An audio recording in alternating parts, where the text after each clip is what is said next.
was wondering if you wanted to. I can edit this, don't worry. I'll edit this. Hi, my name's Paul COX. I'm looking a bit smaller than you. Is that right? Should you sit back a bit on these? That's better, isn't it? That's better. A little bit. Staring a bit, sort of relax a little bit. Right, I can edit this bit out. Can you remember your name? I think so. Hi, this is Paul COX and welcome to my new show here on YouTube called Unsung Heroes. Today's guest is an old friend of mine and a multifaceted individual with a wonderful story to tell, which is the whole essence of this new series that we're putting together. And please, ladies and gentlemen, let me introduce you to Mr. Tim Hain. Tim, how the devil are you? Well, I'm here. That's good. That's a good start. I've got to ask, how did it all start for you, music-wise? Oh, God. Well, I have a father who was like a baritono lyrical singer. Very kind of classical singer. Classical singer. But unfortunately, he didn't really get anywhere with it, which was a kind of a shame. Maybe because he didn't have to, being from the background he was from, and maybe he just didn't believe in himself enough. Well, I know how that feels. Exactly. Something that is at the core of a lot of unsung heroes. Absolutely, yeah. And then, I think the serious music made me want to kind of play. I think I was at a very elite public school in England called Bryanston, and I think our real education was actually coming from the records we were listening to. Okay, I've heard this story, Would have been, The Shadows notwithstanding. I quite liked The Shadows. But really, we were all getting our kind of jollies from Blues Breakers, the Beano album with Eric Clapton, The Emergence of Peter Green, Are You Experienced by Jimi Hendrix, Paul Butterfield Blues Band. That was what we were. So that was your education. That was your musical education. Exactly. Yeah. So what was it in that music? Then I had a musical re-education later. Of course, those initial days. What was it about that music that moved you so much?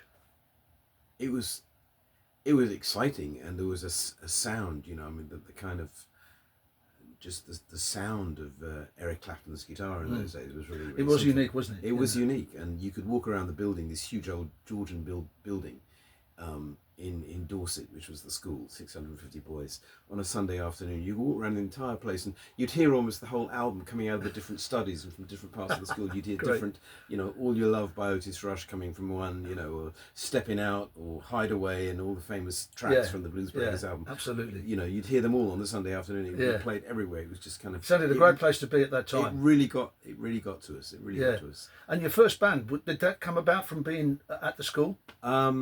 Funnily enough, we had a thing called a jazz hut. This funny little hut in the back of the school somewhere, and sort of some rudimentary kind of equipment. And I remember doing a gig one night down at a thing called the boat house, because they do rowing things on the river. That was really the first music I ever played, I guess, with other people. It was in the jazz hut at Bryanston. So the first band, was that a sort of at the school, and that was what was the lineup? What would that have been then? I think it was just bass, drums, and guitar. Yeah. Me and my friend John Wood, and we were friends forever, and did all our first going to gigs together. Yeah. We'd bunk off school to go to Salisbury. Did you get to see any of these heroes these influences I was just saying, at that time? We used to bunk off school, and then I remember we kind of snuck out one day and took a bus to Salisbury to go and see Chicken Shack. Fantastic. Chicken Shack playing in a little club. But yeah, in holiday time, of course, I got to see Peter Green with John Mayall. Great. It was Mick Fleetwood's first gig, and I remember everyone was booing because they wanted Ainsley Dunbar. They didn't like the serious plodder. They wanted the guy who was all flash. Yeah. Of course, well, they both became legends in their own way. But and then I, would sit at Peter Green's feet, literally a few feet away, on stage, watching the early Fleetwood Mac at places like the Marquee, and they were really, really magical times. Was there a guy called Bob Brunning playing bass at the time you saw them? Yeah, and of course Bob Brunning even played bass with me a couple of times. Absolutely, because he had that club in London, didn't he, in South Wimbledon, That's BB's Blues Club at the Colour House Theatre. Yeah.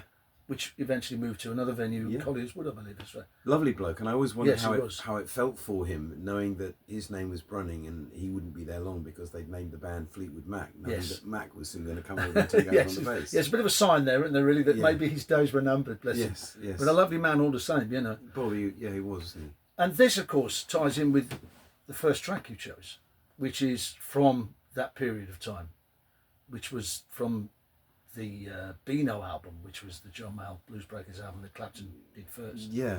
All Your Love, of course, you know. Yes. And which I remember when I read about, because I'm being just a tad younger than your good self, but I reacquainted myself with that era quite fully as the years have gone by, and like a sort of musical education of my own. That the story is that, of course, in the studio, the engineers in those days would have limiters on the recording. Yes. And everything sounded really thin. And of course he said, no, I'm going to play it how I want to play it, you know. I'm going to turn it up to 11, in effect, you know. And that's what he did, wasn't it? You know, and that's why that sound is so magnificent of the time, because it was totally, nobody'd done that before, really. No. Oh, it was great. It was great. But yeah, right. I think the track, it was either All Your Love or Stepping Out, the instrumental. But one of those, it was definitely the Beano album. That was incredible. Pivotal record for so many people. And so many people that came quite shortly afterwards. You mentioned, obviously, Jimi Hendrix. Yeah. Now, when he came to London, as you know, his first gig was sitting in with Eric Clapton. You know? Now, I mean, would that have been a gig you'd have wanted to have been at? Well, of course. Of course. But you know, that's something that everybody can only dream of, I guess. You know? Yeah. But I would imagine that, as you probably heard the same, the amount of people that would have said they were there is probably so many that you could probably fill the Albert Hall with it, you know. Yeah. And it was a college in London somewhere, wasn't it? Imperial College, I think it was, that they did this gig, and Clapton sort of went, oh no. Yeah, I think he was increasing his laundry bill. Absolutely. But they became great friends. Now, the thing I was always struck with your playing, Tim, is there's an obvious influence there from the blues, and I've noticed in this wonderful studio that you've got posters of B.B. King, Albert King and Freddie King, the three Kings. I saw Freddie King in those days too. Oh, right. I was going to say, so live, have you seen those three guys live?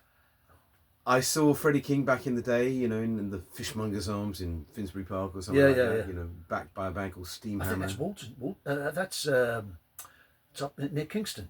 It's now a bowling alley, I think. I don't know. This was always Wood Green. It was Maybe. another This was no, that's Wood Green. That's right. Yeah, because I played there once myself. So Freddie King was just great. I saw him 3 times live, and B.B. King I saw at the Albert Hall on the same bill as Peter Green's Fleetwood Mac once they had Albatross and they were major. That was quite phenomenal. And Albert King later, but Freddie King was probably the most dynamic. You had your first band. You moved on. You left school. What was the plan from there on in?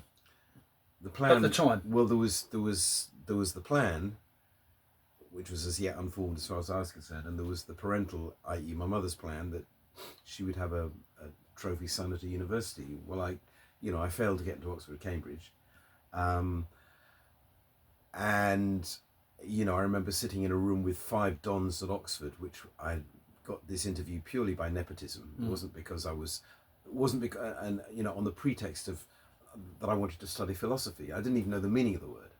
And interestingly enough, at the time, I was just starting out playing guitar, but at the time, I was an amateur motor racing photographer. Which we'll come to later on. My late teens, in another area was of already your life. winning prizes, and I'm sure had I come from a background where earning a crust was actually something important, which wasn't part of my mental thing at all because it wasn't necessary. I could probably have got a job as a leading photographer and gone around the world doing that. But it was just a hobby. I had my own darkroom, whatever, and yet I was winning prizes and getting pictures published. So here I was in this room with 5 Oxford dons asking me questions, and they're all politely trying to kind of not laugh at my non-answers. And I felt like that guy in the film starring Alan Bates called The King of Hearts. Don't know if you ever saw that. I'm aware of it, but I don't think I've ever actually seen it myself. But it's really worth watching. It's about a World War I soldier, and he gets caught up in this town, and they've somehow managed to rescue a lot of people. But when they come to take him back to the front line, he's basically fallen in love with the town and all the lunatics there, and he wants to stay there. It's being torn between two worlds, sure. you know. And so I ended up just drifting, and we had a band in the summer of 1970, which I really didn't know what was going on. I mean, obviously I played some pretty good guitar, and they liked me so much so that in this band we were auditioning singers, and this singer came to play for a week, and actually we thought we were auditioning him, but the fact is he was auditioning us. And who was the singer? Well, as I say, this singer was a very shy, driven guy, and I remember him taking me down. I remember the two of us riding on the top of a bus together, just the two of us, and neither of us said a word, you know, and we got eventually to where we were going, which was the Kensington Market, right, where he had a little business scene going. Gotcha. And the moment we got there, we were just surrounded by all these people, and it's like, my God, this guy, who is he? He's already got some sort of scene going. And of course, at the end of that week, he went to the rest of the band and he said, I wasn't in this particular meeting, and he said, well, I'd like to work with you guys, but I'm not sure about that guitarist. He's playing is too sweet. I'm looking for somebody heavier. So of course I was very much into Richard Thompson and Jerry Garcia of the Grateful Dead in those days, and he was looking for Brian May. I think we know where this is going. Because the chap in question, his name was... You've all got a clue here who this is going to be, people. You know who this is going to be. Of course it was. And hence I wrote a song called We Sacked Freddie, which is true, you know. Great. So what a great story. Basically, I am responsible for Queen. So, yes, because this is the man. If they hadn't sacked him, because they said basically, actually, Freddie, we like Timmy, so on your way. That's what they said to him. There you go. They said, actually, Freddie, I'm doing this for the edit because I think I got this back in front. You know, he went back to them after a week and said, I'd like to work with you guys. And they said, well, actually, we like Timmy. We like the way he plays, so on your way. Fantastic. What a great story. Yeah. This is the reason that we're doing this series, is for stories just like that. Yeah. Just like that. But that's the sort of essence of what we're talking about. These people that you walk past in the street, I've got amazing stories to tell of people that we all know, whether we like them or not. They're sort of icons of the modern world over the last 50 or 60 years. There's a prime example, Mr. Freddie Mercury. And he had a mark. Did you have a stall there as well? No, I didn't. Oh, you didn't? No, Right. I just wanted to No, check on that. Okay, so the next song that I'm going to put in the list is, if I can remember it, because they're all on my phone. Well, you have a remarkably good memory for a man your age. I mean... Well, I try to, Harry. You know? Sorry, what did you say? I try to, Harry. All seriousness aside. You mentioned Jimi Hendrix earlier on. It came up in conversation. How could he not when you're a guitar player? Did you ever get a chance to see him? Once. It was at the Woburn Festival, and all his equipment was terrible, and it wasn't his best gig. Though I remember he did One Slow Blues where he didn't need all the kind of paraphernalia that was going wrong, and it was magnificent. But yeah. Sadly, I didn't see him live at his best. No. I know that there was a great book that I've lent to a guitar player friend of mine, which documents every gig he ever did, and with comments from people who were there. It's a wonderful book. If I ever get a chance to get it from him, I'll let you borrow it, because it's a wonderful book. And literally every gig Hendrix ever did, somebody's written a little piece that was actually there, you know. Gosh. And yes. So the next track on your list was a Jimi Hendrix song, which was Hey Joe. Hey Joe, absolutely. And you know, the introduction to Hey Joe, dan dan dan dan dan dan, was the first thing I ever learned on guitar. Oops. Excuse me, I've got a phone coming in, that's all. Yeah. We are editing this. That was the first thing I ever learned. Brilliant. A Joe South song, I believe. And which? Joe South, originally. Was it Joe South or Tim Rose? Tim Rose, that's Tim right, Rose. Tim Rose, sorry. Joe South did Tim Rose. Gouge People Play, that's right, yeah. Tim Rose song, yeah. And there's a funny link there with Tim Rose. Is he was touring around about that time doing Hey Joe. and the drummer in his band was John Bonham. Good God. I know, sort of funny old world we live in, isn't it? Yeah. You know, we're only 6 steps away from Kevin Bacon, you know. Yes. Well, yes, 3D user separation. I think right. about that a lot. Yeah, well, there's another association with Tim Rose, and the proposition he put to my sister one time, which I'd rather not repeat. I was going to get around to talking about your sister, which is probably something you... Another sister, I think it's another sister. Oh, you have two... Oh, right, sisters. That's fair enough.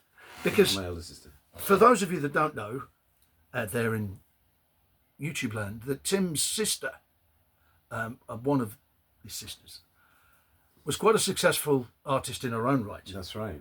In a group called Marshall Hain. You might remember the song was called Dancing in the City. Dancing in the City. Yeah, there you go. And I clicked on the YouTube video. It was just a very attractive young lady when she had that hit, I have to say. Reminded me a little of Kate Bush. Oh, yeah. Well, they were contemporaries and friends. Yeah, exactly, exactly.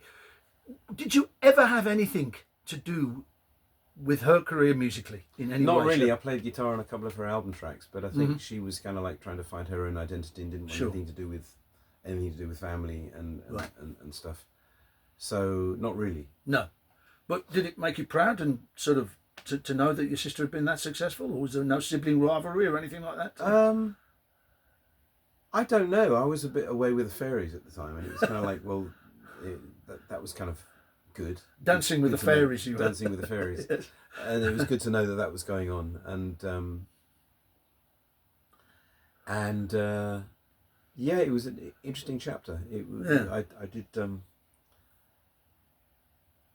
did actually, she then went on to have a solo career. And I remember we did a 2-week residency at Ronnie Scott's, and I ended up playing guitar on that. Brilliant. Which was kind of interesting. Great fun. Yeah. Especially since the first week of rehearsal, I was sat next to a chap called Norman Watt Roy. Oh. And bass player extraordinaire from the... Fantastic. I mean, yeah, really and a nice guy too, I believe. Completely, yeah. And again, what a character. I mean, it was really funny. And he had this ability of being able to, between songs, he would put the bass on its back while Kit was kind of talking, giving direction about what she wanted next. He'd put the bass on his back, get out a Rizzler paper, empty a cigarette into it, burn some hash into it, and then Kit would announce the next song. So he'd kind of like, with one hand, he'd finish making the joint, putting it on his knee, play the first note of the next song, pick up the joint, play the second note, light the joint, and he...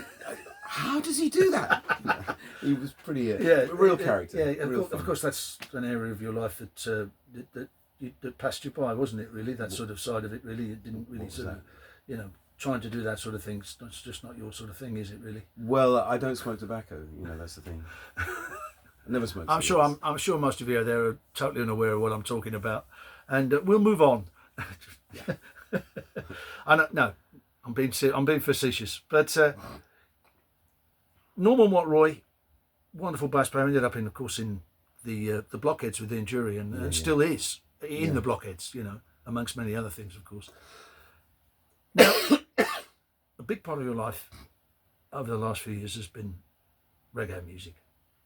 Right, it was one of the albums I put on the... Absolutely. One of the tracks I put on there. Absolutely. How did you get involved, and how did you fall in love with reggae? Well, just as you could say those crying guitar fills in the early blues stuff I was listening to from the Kings and Clapton and Green would get to me. So when I became involved with reggae, the bass lines were really what hit me. I think I can remember being taken to a concert by Toots and the Maytals, and hearing the reggae rhythms, but at rock volume. Sure. Was really impressive. I thought, this isn't a laid-back music at all. It's like an army on the march. It was fantastically powerful. Good way to describe it. Yeah, I like that. And just absolutely beautiful stuff. I liked what the consciousness of the songs. Often there was they had very conscious, socially aware, humanitarian kind of leaning lyrics and a dignity about them. And I ended up getting hired to play lead guitar for a guy who was #1 in the reggae charts. Brilliant. At a time when they had reggae charts. Of course, yeah. And touring with some people called the Black Theatre Co-op. and I'd be introduced. I remember being introduced at some what they call blues party, nothing to do with blues. I know, party, yeah, a yeah, blues party, 22 floors up in Tottenham, where you couldn't see to the other end of the room because of the smoke. Yeah. And reggae's pulsing. And I remember the secretary of the Black Theatre Co-op introducing me to his friend as, I'd like you to meet Tim. He's our token white. You know, of course, these days that would be kind of, you can't say things like that. No, but I in know. those days, it was like getting the OBE. You know, absolutely, it was an absolute honour to be told. I think a lot of musicians have, white musicians, and I think it's fair to say, because of the origins of the music that they love, exactly. feel to have an affinity with the people who made it. Yeah. Is a high benchmark to reach, you know, and a real sort of validation, if you like, feather in the cap or whatever, and all that. You know, there's a credibility attached to it that is hard to garner from other areas. Not that other areas aren't there, but you know, it just feel good to think, I can fit in with these people without feeling like I'm quite humbling, actually. Yeah. So the track you chose is one I'm not aware of, which you chose on your list, which was Blackheart Man. Yeah. By Bunny Wailer. I've heard of Bunny Wailer, but I've not heard of Blackheart Man. Blackheart Man was the title of an album, and it's just a very, very beautiful song, which kind of really tells the story of the Rasta man, and it's melodically and rhythmically, it's just beautiful. Lyrically, it's beautiful, quite biblical, and it tells the story of the Blackheart Man, you know, which is what they used to call the Rasta man, being rejected by society. You know, don't go near him. You know, when he was a little kid, your mother said, don't go near him. They steal children away. You know, and all this kind of stuff. Yeah. And then, but he's saying, you know, but as I grew older and I started to walk the same paths as the Blackheart Man, I realized that actually, you know, what Jesus said in the Bible, that I will build my church on the head cornerstone is the stone that the builders refused. Sure.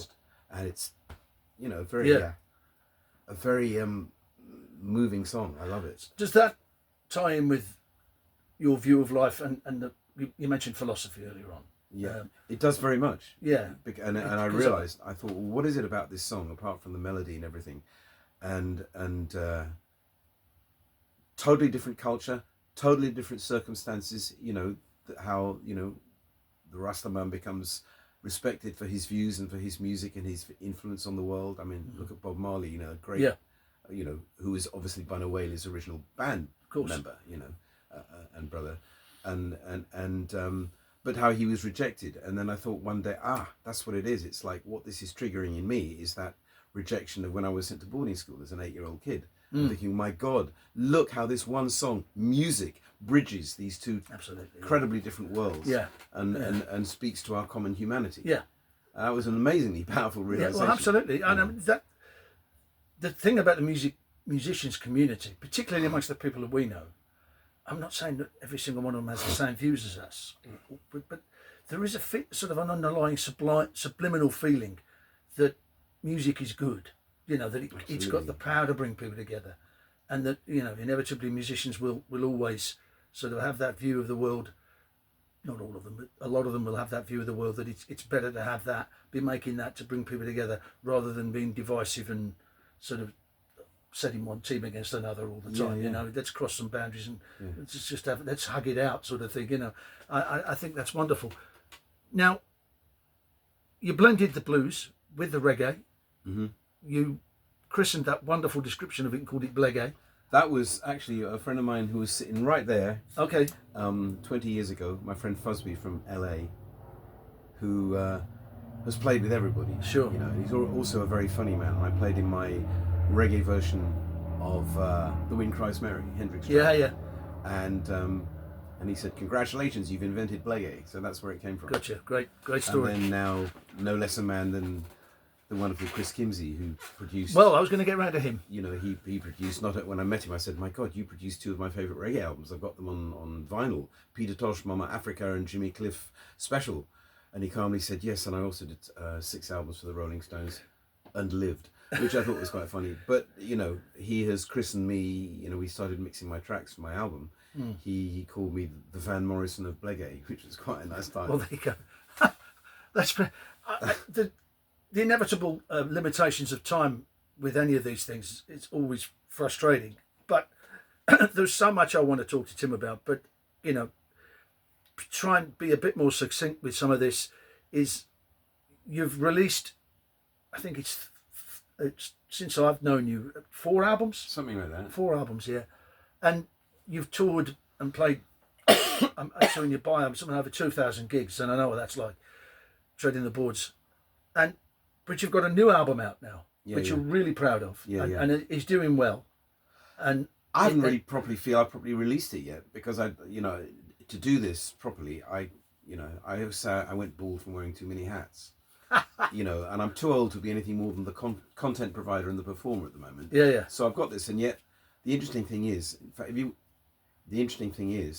that without any push from me, one of the songs got played around Christmas time on a thing called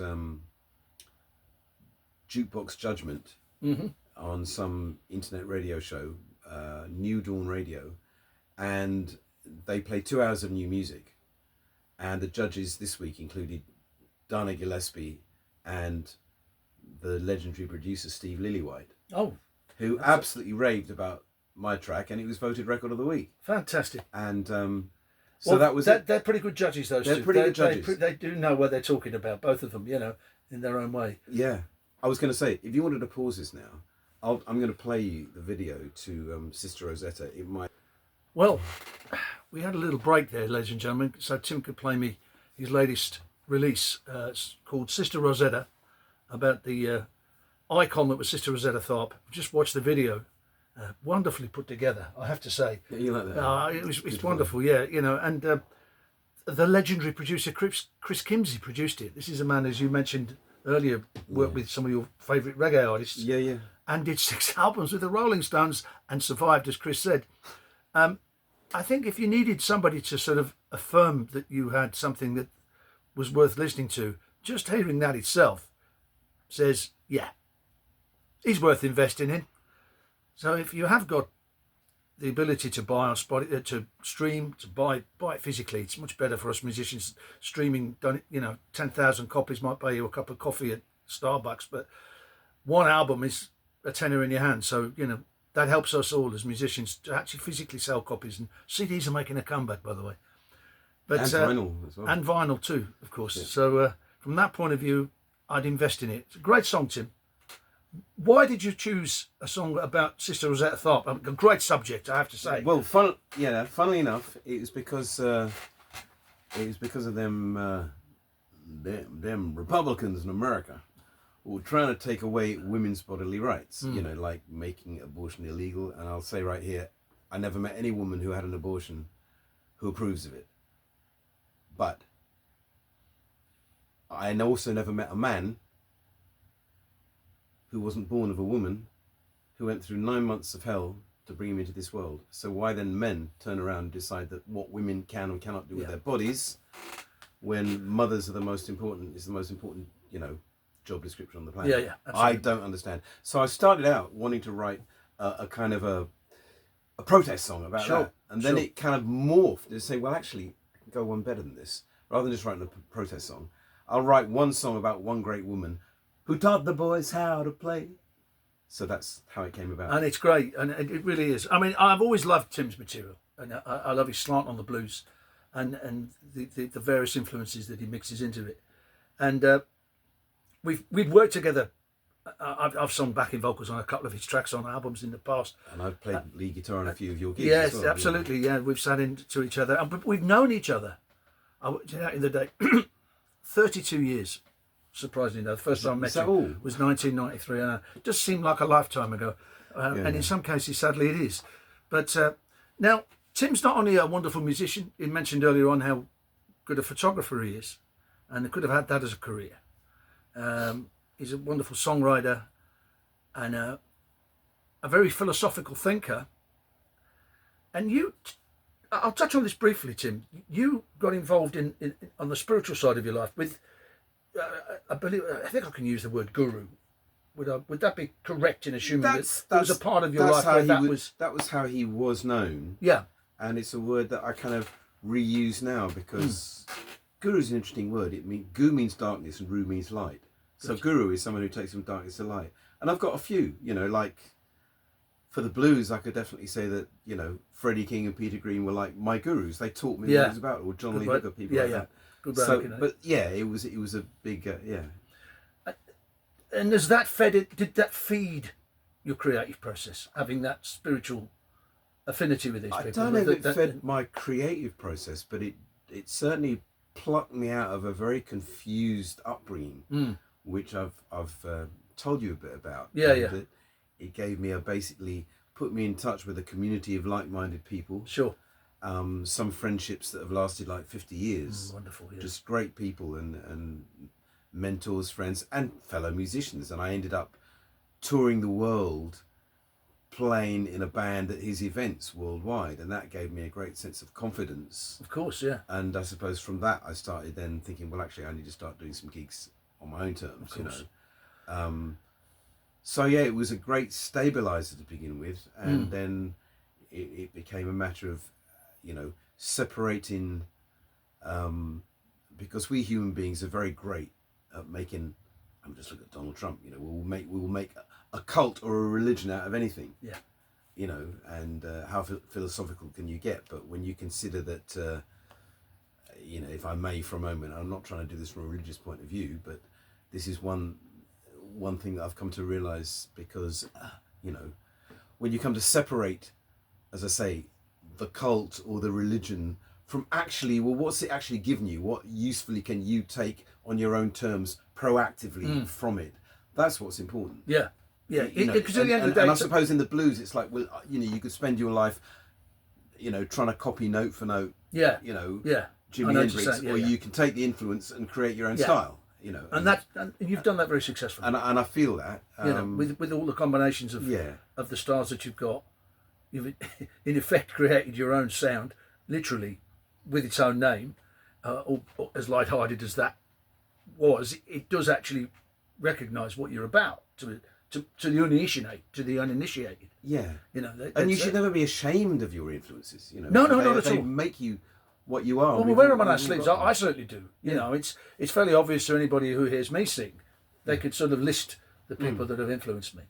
But at the end of the day, and you still go back and you still listen to them because you still love them. And it's like for me, exactly. What I've said recently, I still attempt to kind of focus every day as this guy taught me to do when I was 21 and he was 13. I imagine that's nuts anyway. You think of a 21-year-old guy who's trying to find a meaning in life, listening to a 13-year-old boy, and you're going, bloody hell, I like what you say. It's kind of wild. That is wild. But then again, that is the thing, and to get kind of spiritual or religious for a minute, it's very interesting in this world that we live in, and the fact that perhaps what we love about musicians, most of all, are those who've gone out and ploughed their own furrow, whether you're talking about Bob Dylan or Jimi Hendrix or the Beatles, is that, you have religion, and yet if you look at the source of it, for me, this is the only Bible verse I can quote and know what it is because it means so much. St. Luke 17:21, the kingdom of God, whatever you believe God is within you. Yeah.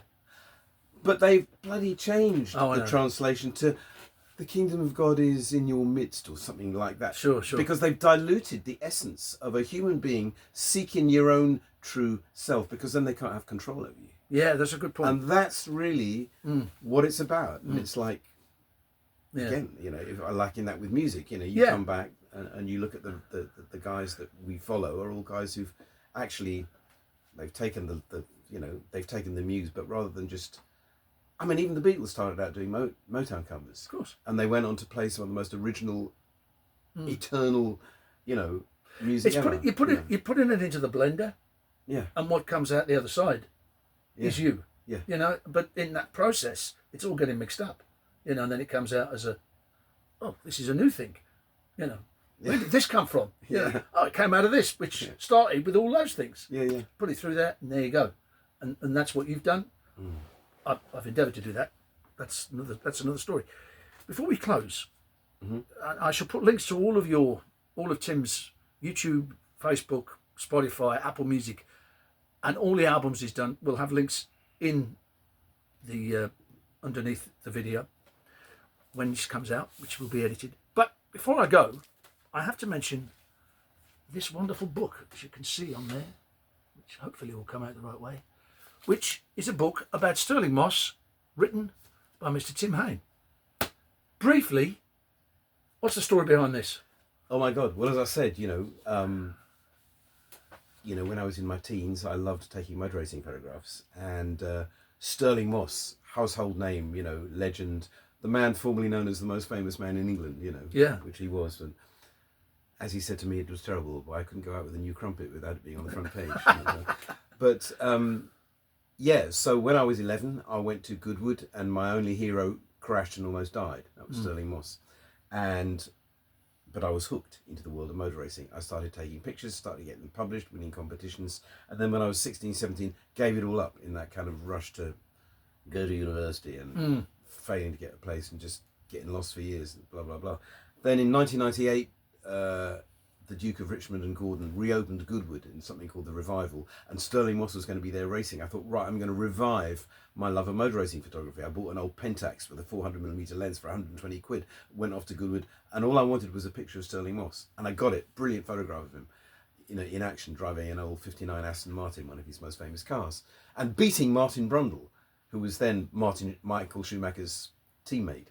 And Martin Brundle was half his age. I was so impressed, but there was my hero, and I had his picture. I never dreamt that he would see that picture, or he would then invite me to his house for a chat, and I interviewed him. I took my tape recorder along, and then I told him that I had this idea for a book, and that I wanted to photograph him in as many cars as possible. Where would he be driving this year? And he happened to be telling me what events he was appearing at and what car. And then he said, and next Tuesday I've got to test an old Ferrari at Silverstone. And I said, would it be very cheeky if I turned up?